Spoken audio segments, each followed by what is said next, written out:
Oke, bismillahirrahmanirrahim. Assalamualaikum warahmatullahi wabarakatuh. Selamat pagi. Selamat pagi. Terima kasih atas kesempatan yang telah diberikan kepada kelompok kami. Izinkan kami untuk mempresentasikan analisis pengintegrasian teknologi dan media dalam pembelajaran oleh kelompok 2. Namun sebelumnya, izinkan saya memperkenalkan diri sebagai moderator. Nama saya Nisa Jasman, kemudian teman saya Putri Nabila Habil, saya Maria Elizabeth, saya Sekti Sinarani. Oke, berikut video YouTube yang kami ambil yaitu pemanfaatan platform teknologi dalam pembelajaran dan diferensiasi. Diajarkan. Selain daripada itu, mereka juga menunjukkan perbedaan ketika sedang belajar.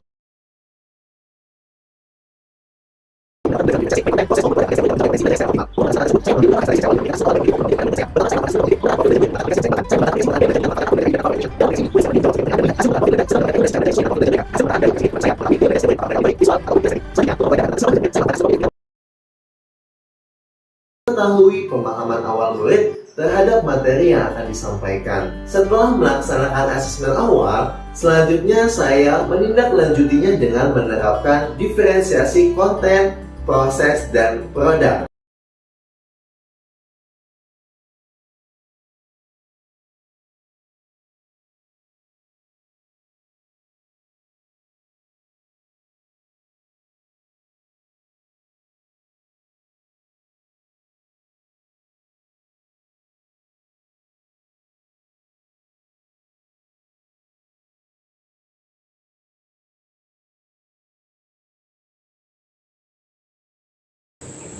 Selanjutnya, metode analisis SWOT pengintegrasian teknologi dan media dalam pembelajaran. Dari dalam yaitu strength kekuatan.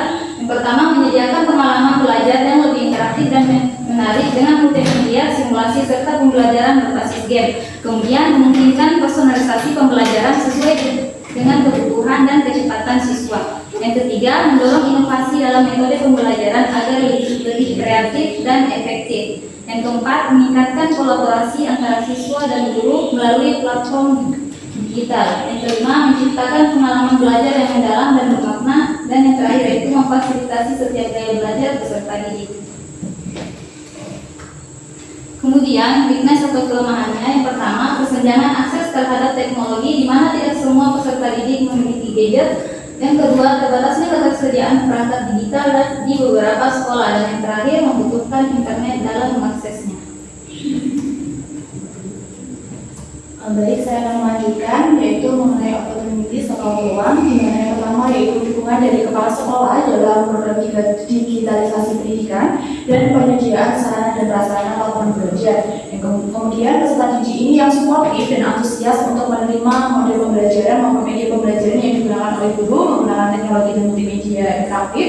Yang ketiga yaitu potensi bekerjasama dengan rekan sejawat sesama guru untuk mengembangkan multimedia interaktif menjadi lebih berkualitas. Kemudian selanjutnya yaitu threat atau ancaman. Yang pertama, mudahnya peserta didik ini terdistraksi dengan konten negatif atau yang tidak relevan dengan pembelajaran. Kemudian ketergantungan yang berlebihan pada teknologi dapat mengurangi interaksi sosial antara peserta didik dan guru dan menghambat pengembangan keterampilan komunikasi. Yang ketiga yaitu adanya kemungkinan kurangnya minat atau motivasi dalam beberapa teknologi karena ketidaktahuan atau takut terhadap perubahan.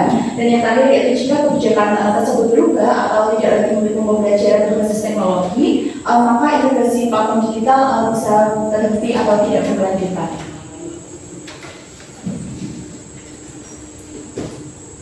Selanjutnya, tabel checklist acuan kualitas analisis. Yang pertama, jenis teknologi yang digunakan.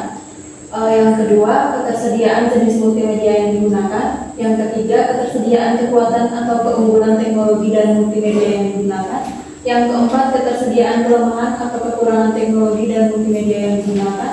Yang kelima, ketersediaan peluang integrasi teknologi dan multimedia yang digunakan ke dalam pembelajaran di Indonesia. Dan yang keenam, ancaman, ketersediaan ancaman dan tantangan atau challenge yang muncul jika dilakukan integrasi teknologi dan multimedia yang digunakan tersebut ke dalam pembelajaran di Indonesia. Selanjutnya, analisis video pemanfaatan teknologi dan media pada pembelajaran terdiferensiasi materi sistem pernapasan. Teknologi dan multimedia yang digunakan.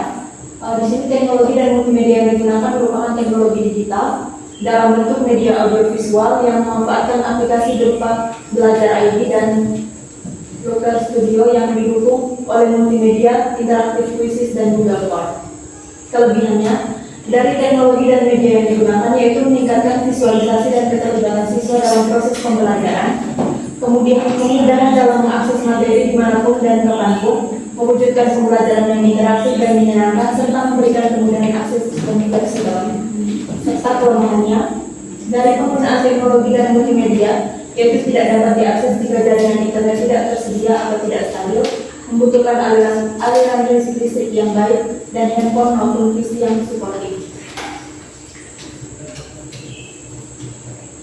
Oke, untuk selanjutnya saya akan lanjutkan untuk analisis video pemanfaatan teknologi dan media dalam pembelajaran berdiferensiasi materi sistem pernapasan. Peluangnya dari teknologi dan multimedia yang digunakan yaitu meningkatkan kreativitas dan keterampilan digital siswa dan memfasilitasi setiap gaya belajar peserta didik. Multimedia ini bisa digunakan di ruang kelas dan ditayangkan kepada murid dalam pembelajaran yang mana guru bisa memfasilitasi memberikan pertanyaan tematik, memberikan penjelasan atas video pembelajaran dan pertanyaan dari siswa, serta memberikan kuis atau tugas singkat di kelas pada saat itu juga. Ancaman, siswa memiliki keterampilan digital yang berbeda-beda sehingga dapat mempengaruhi efektivitas dalam penggunaan teknologi tersebut. Tantangan yang dapat dialami yaitu memastikan bahwa teknologi dapat digunakan secara bijaksana dengan keseimbangan yang baik antara pembelajaran berbasis teknologi dan metode tradisional yang lebih berbasis keterampilan dan pengalaman langsung karena mengakibatkan kehilangan keterampilan berpikir kritis dan kreativitas serta keterampilan sosial. Kesimpulannya, satu, implementasi teknologi dan multimedia dalam pembelajaran memiliki kekuatan dan kelemahan. Dua, pembelajaran abad 21 menuntut mengintegrasikan teknologi dalam pembelajaran, memberikan pengalaman dan tantangan baru bagi guru dan peserta didik. Tiga, teknologi dan multimedia memudahkan akses materi dan perancangan media pembelajaran dengan sesuai gaya belajar dan kebutuhan peserta didik. Yang keempat, penggunaan teknologi multimedia mampu menciptakan pengalaman belajar yang bermakna, interaktif, menyenangkan, dan mendorong kreativitas. Yang kelima, kelemahan teknologi dalam pembelajaran meliputi kebutuhan akan koneksi internet yang stabil dan perangkat yang memadai. Yang keenam, penggunaan teknologi tanpa pengawasan dapat mengganggu keseimbangan belajar, mengurangi keterampilan berpikir kritis, kreativitas, dan keterampilan sosial peserta didik. Oke, mungkin cukup sekian presentasi dari kelompok kami. Apabila dari teman-teman ada yang ingin bertanya, silakan kirimkan umpan balik kalian di komentar YouTube. Mungkin cukup sekian. Terima kasih.